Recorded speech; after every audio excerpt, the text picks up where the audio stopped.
でどんどんどんどんいいエネルギーを引き寄せる人になって、いい現象が起きて幸せになっていくってことですね。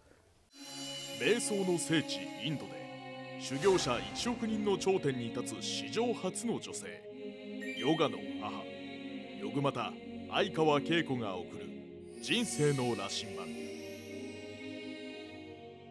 今回のテーマは、こんにちは、ヨグマタ相川恵子です。言葉っていうのは運命を変えたりだったり人生を結構与える影響が大きいことが多いのかなと思うんですが、ヨグマタ自身を話す言葉だったりそういうので気をつけてたりすることってあったりするのかなと。言葉もね、結果を生むので、それを聞いた人がね、その心がこう幸せになったり、ジェラシーが湧いたりとか怒りが湧いたりとかね、だからその愛語っていうことを皆さんにお伝えしているんですね。ですごくこう修行の中で、行為っていうのはね、行為っていうのをこうリアクションをしてね、それはこう体の行為と、それから思いっていうのがね、心があるので、心の行為と、で心の思いっていうのがまた言葉になってエネルギーとして発信して相手にこう伝わるのでね、相手にも影響を与えるし、それがまた結果を生んでこう帰ってきて自分にもまた影響を与えるということで、言葉っていう、カルマって言っていて、言葉も行為になって、それを気づいていくっていうのがこうヒマラヤ秘境の修行なんですけれども、私たちの思いっていうのが言葉になってね、それがこういろいろなものをこう同じ波動のものを引き寄せてね、現象を起こしていくって、何かこうね、こうきつい言葉を言ったら向こうのこう怒りがこう発生してね、それでそこからこう逃げかけがまずくなって、それでなんかストレスを受けてね、何かうまくいかなくなるとかね。でもこう自然なものだから自分の持っているものが現れちゃうから、演技をして、優しい言葉を出すとかね、そういう思いやりの言葉を出すとか、普通にそういうね言葉だけじゃ直してね、こう表面的にねこう優しい言葉を出すとか、でも本音は違うとかね、本音はそうだけどとりあえずはこう優しい言葉を出す。だから心から深いところからもう本当に平和で愛ある言葉とかね、そういうものが出るようになっていくっていうね、ヒマラヤシダメスをしていくとそのように変わっていきますのでね、そうすると自然にこう自然な言葉でそこにこうトゲがなかったり優しさが入っていたり、相手の立場っていうのを理解してね、その人の命が輝くような言葉っていうかね、あるいは何かもし注意をしなきゃならないような時もあると思うんですけど、その人が本当に成長してほしいっていう願いでね、愛を持ってそれで注意をするとか、そうするとこううまくいくのかなって。本人が気づかないと変わらない。やみくもに注意されてもなんか反発心が出るかもしれないし、そこに悪い人間関係になるかもしれないので、そういう言葉ってすごく大切だと思いますよね。自分の本質っていうのはね、言葉を超えた存在で、そしてすごくこう平和でね、で愛に満ちて、またすごい理解力もあるのでね、そういうところにこうあなたがこう修行して体験していくことでね、そのエネルギーをいただけるようになって、そうするとおのずとね、どういう言葉を発したらいいかって自然にね、相手がね命が輝くようなね、あるいはこうあまりダメージを与えないようなね、でこう優しさを伝えるとか、相手が幸せになる、そんな言葉をね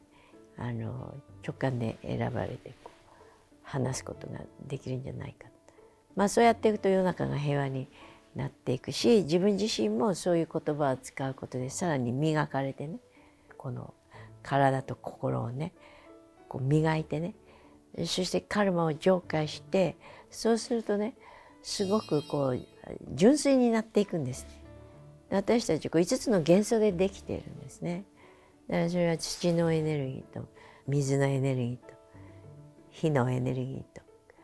風のエネルギーと空のエネルギーで、こうできるだけ空のエネルギーを増やしていく。空が大きくなるとね、軽くなる、軽やかになっていく、喜びに満ちて、そういうようなね波動が言葉についてくるんですね。相手への思いやりの言葉とか自然に言葉も純粋になって、いろいろね言い訳の言葉とかね、いろいろ怒りの言葉とかね、心配の言葉とか、そういうネガティブなね、そういう言葉とか浄化されて軽くなってね、理解してね、で愛が備わって人を引きずり下ろすような言葉じゃなくて、人の意識が高まるような、ね、そういう言葉を発することができると思うんです。だから修行すると自然にそういう風になってくるね。最初はちょっと気づきを持ってね、感謝の言葉っていうのをね言っていくといいのかなって。ありがとうございますとかね、なんかこう嫌なこと言われてもありがとうございますみたいなね、そういう言葉、愛を持って、言っていく、それでこう信頼するとかね、で肯定的な言葉、喜びの言葉とかね、平和な気持ちでね、そういうふうにやっていくと、こういう物事がねスムーズにいって、ストレスもなく素晴らしいね人生を築き上げていくことができるのかなって。自然にいい言葉が出るし、また悪い言葉を聞いたとしてもね、あまりそういうものをこう引きずらないようにね、感謝を持ってこう受け止めてね、自分に気づきを与えてくれてありがとうございますって言って、自分の何かに否定的なものがこう浄化される機会だと思いますのでね、そういうふうに全てが学びになっていると思います。真のヨガ瞑想を通して100万人以上に愛と平和を伝えてきたヨグマタ相川恵子に学ぶヒマラヤシッダー瞑想無料説明会を開催中。 LINE 登録するだけで完全瞑想ガイドをプレゼント。詳しくは概要欄から。ヨグマタ自身が今までの人生の中で感銘を受けた言葉だったりとか何かあったりしますか？神道を滅却すれば火もまた涼しっていうね、お坊さんが言った言葉とかなんか聞いたことがありますけれども、心が熱い熱い熱いって言ったら熱いわけですよ。でそれを神道で心を空っぽにすればね、滅却、思いを滅却すれば涼しいと、自分の意識を変えたらね、もう状況も変わるんだっていうことを言っていると思うんですね。辛いとかね、嫌だとか、そういうのを変えていくと、全て感謝して喜びの心になって生きていくと、自分でねこの人生をクリエイティブにね構築していくことができる。なかなか変えることは聞いたからで変わらないので、ヨグマタはこう内側を変える秘法を伝授して、言葉っていうのも良い言葉が出る人に変わりますし、愛ある人、愛ある言葉が出る人に変わるしね。それで使わない時は心を超えて、こう言葉もね使わないで沈黙する。そういうことでね、私たちがね変わって、そして素晴らしい人生を歩んでいくっていうこと。私その言葉小さい時に、仏教の言葉ですけど、そういう言葉ちょっと出会って、そういう言葉の影響があるのかなって思いますね。やっぱ瞑想を続けていくことで我々自身も愛ある言葉を発せられるような存在にやっぱなることができるんですかね。そうですね、私の教えがそういう教えなので、自分の本質は愛なのでね、それを目覚めさせていくことができるのでね、で自分を傷つけないし、それで相手も傷つけないっていうことでね、平和でね、それで愛ある言葉っていうことで、自然にそれが心地よくなるっていうかね。今までこうもちろんそういう怒りがあったらこう最初に怒ってね、全部そういうものも吐き出してね、でそうすると深い愛がこう目覚めて出てくるの。最初のこういろいろね、こう溜め込んでたものをこう全部捨てるっていうかね、そうやって怒って捨てるっていうのもありますけれども、そこをこう切り離してね、みんなに優しくするとかね、善行するとかね、実践をして学んでいく。だからただ頭で考えてただけではね、また人の借り物の知識でこうやってもね、やっぱり自分がこうそうなんだってね気づいて恨んでたりね、そういうね怒ってたりってそういうのを手放してね、そうすると相手を許したりね、感謝したりね、叱られて感謝するとかね、そういうことでいいエネルギーが出て愛が出てね、生理的にも変わりますし心理的にも変わって源の力が出てね、でどんどんどんどんいいエネルギーを引き寄せる人になっていい現象が起きて幸せになっていくってことですね。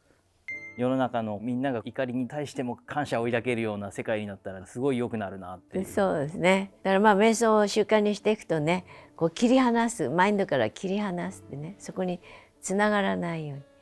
うになっていくので、合宿とか来るともうバッと変わりますからね。流れの癖をね、みんな癖を持ってるんですよ。なくて七癖ね。でそれをこう変えてね、愛の人になっていくように。最初になんか愛とか言ってこう照れちゃったりね、セルフィッシュな愛じゃないですからね、宇宙的な愛、許す愛とか、そういうもの思いやりのある言葉をね、自分が満ちてないとね、こうトゲがあるかもしれない、だからダメな自分を許したりね、あるがままの自分を受け入れて、最初に「ありがとう」って言葉が出ない自分も許したりね、すぐに変わらないかもしれないけどね、で相手のいいところを見つけてね、そうやって感謝を述べていく。だからこう悪いところばっか思うんじゃなくて、こう全体もうちょっと遠く引いてみるとね、俯瞰してみるとか言うんですね。こう自分の心、湧き上がる心を流して捨てて愛を選択。だから瞑想の秘法をいただくとね、そこをつながるとね、でそれに巻き込まれない人になりますから、コントロールできる。自分のこういろいろ思い込みにね、みんな振り回されてる。自分の価値観に振り回される。でそういうものをこう薄くしていくとね、まあいいかみたいになってくるのかなって。で自然にねこうほぐれていくとね、こうゆとりができてくるとね、こう空になってくるとこうね、それつながらない怒りとかね、こう否定的な思いにね、そうすると優しい言葉が自然に出てくるのかなって思います。自分否定的なものにつながってるとね、不満の言葉が出たり、ね、否定的な言葉が出て雰囲気を悪くしてしまったり、発する言葉がこう常に否定的であったりね、だから相手がこう元気になるようなこと、感謝の言葉をね述べていくといいのかな。